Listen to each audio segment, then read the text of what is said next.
Welcome everybody. Welcome to Trader Gang Money Matters. This week we're going to be discussing tips of how to save money, what you need to do in order to be financially free in the long run. Okay.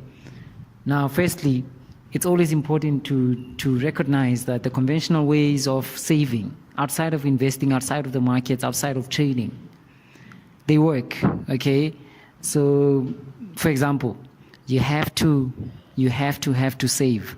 Doesn't matter if you save 10% of your income. It doesn't matter if you save your additional income or extra income that you make on the side. Can avoid, certain situations that you would otherwise find yourself in if you didn't save, especially on the long run. So another way definitely is you have to live below your means. There's people that often compete with other people. You compare yourself to other people. Even your spending habits are more than the other people that you're comparing yourself with. So you do not try to do that. Do not live above your means. That means if, let's say, you're earning 5,000 rand and but your bills and expenses are 20,000 rand, that's definitely not the way to do it. It's quite sad if you find that, let's say when you're 50, you don't even have income or any way of making income that can help you. No investments are paying out, and you basically just literally have to rely on your retirement. Having a retirement annuity is fine. Setting up something for retirement is absolutely fine. But the problem is inflation and all those things definitely affect how the retirement itself performs. So basically, most people, what I'm saying is, they end up retiring broke because they didn't understand that they thought they were saving towards retirement, only to realize that they weren't. So definitely. So you need to start saving now. Also, the relationships that you have to be wary of the relationships that you have, whether in business, whether personal relationships, because that can literally be an influence in your entire life. If a relationship is going to give you stress, and I'm not only talking about like a relationship in terms of a spousal relationship or girlfriend. No, I'm talking about relationships in general, like the people that you interact with, the people that you keep around you, the people that help you become a better version of yourself. I'm talking about those kind of relationships. You need to make sure that they're healthy, because that contributes to your health. And if your health is good, like they always say, healthy mind, healthy body, healthy mind. So it's true. You have to invest in relationships that are going to be beneficial in the long run. Okay. And also you have to make sure that you invest in yourself. If you don't invest in yourself early, as in now, it's going to be very difficult to try and invest in yourself when you're in your 60s. You know what I mean?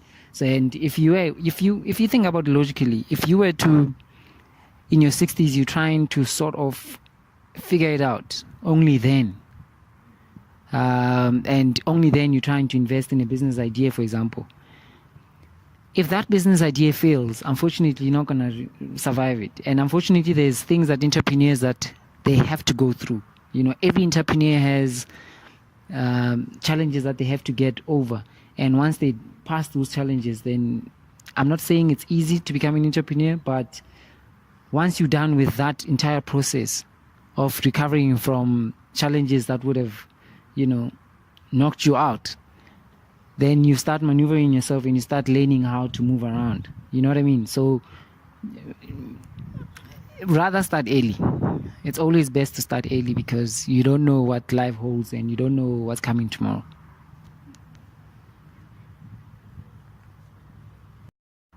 You need to travel. You need to see the world. It will open up your mind. It will open up knowledge. It will help you and broaden your vision and your imagination. So that's definitely something that you have to do, without a doubt. You have to do that so that you can see that the world is bigger than what you see around you. Okay? And take risks. It's very hard to take risks when you have responsibilities and you have so much that you're dealing with, that you literally have, you're always stressing about whether it paying rent, paying, school fees or anything like that. So take risks and start now before you start having responsibilities, because it gets very difficult once those responsibilities are there. And struggling is good. I always say you always have to look at it from this standpoint.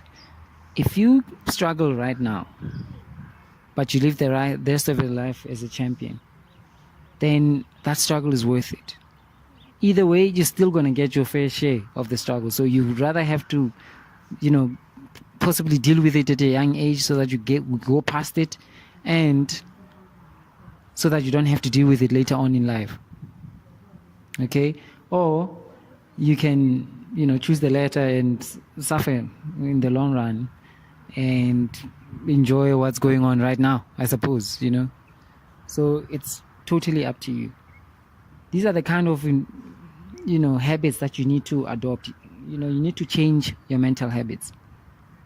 Change your thinking, change your mentality about things, and start being optimistic about the kind of future that you can build for yourself. Okay? And also you have to help people. Helping people is one way that can accelerate your success. If you don't give or you don't help another person, it becomes almost impossible for you to be successful. You can work as hard as you can do whatever, you can make huge sacrifices, but if you're not going to give, then that's not going to work out. Just how important it is to take risks. You have to take risks. Look at it from, let's say, for example, the bank's perspective. The bank can finance your home, let's say your 4 million rand home, without no certainty or surety that you might lose your job the next day. You see, so that should show you that risk is important. Be it intellectual risk, emotional risk, financial risk, whatever kind of risk, you have to take risks. If your dreams are not scaring you, then you definitely have to dream bigger. You have to dream bigger. Dream so big that the thought of you achieving that dream would be mind-blowing to you, would be something that you truly can't believe that you're the one who did that. You have to keep dreaming, and you have to keep moving forward. Failure will always be there, so do not be afraid to fail. If anything, failure propels you to succeed even more. So basically what I'm saying is, the more you fail, the more you succeed.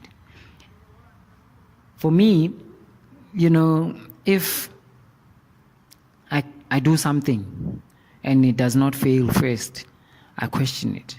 So I almost have to fail first, and then I realize that I'm on the right path to success.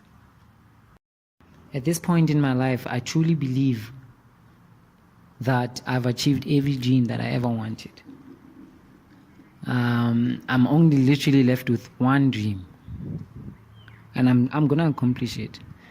It's taking a lot to get to that dream, but I understand that's the process. I don't get frustrated by process. If anything, process helps me to stay focused.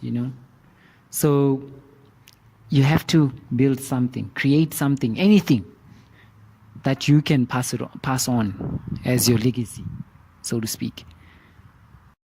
Economic events happening this week. On Wednesday, the 8th of May, on the early morning releases, we have the interest rate cut, which we think it's possible in New Zealand.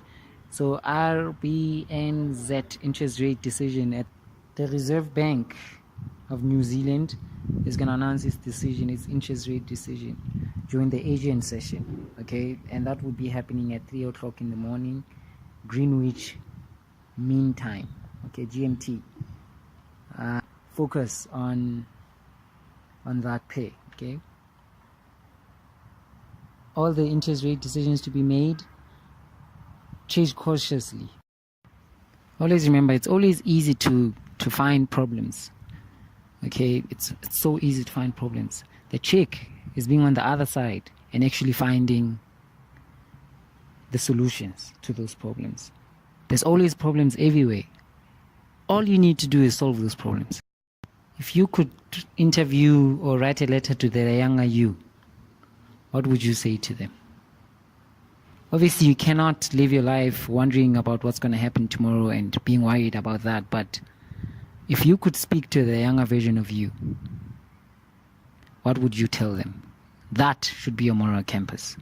Something that keeps you in check, something that keeps you focused, something that gets you up at night or during the day. And now, bank story for the week. A new 1.2 billion rand mega mall just got announced in Pretoria. Tell us what you think about it. Considering, the rental figures just came out, the bond market, yeah. So just tell us what you think. A lot of people may feel like, they should be building school instead of so many malls. But yeah, let's discuss further. Also, there's elections tomorrow. So who are you voting for? Let's discuss further on social media.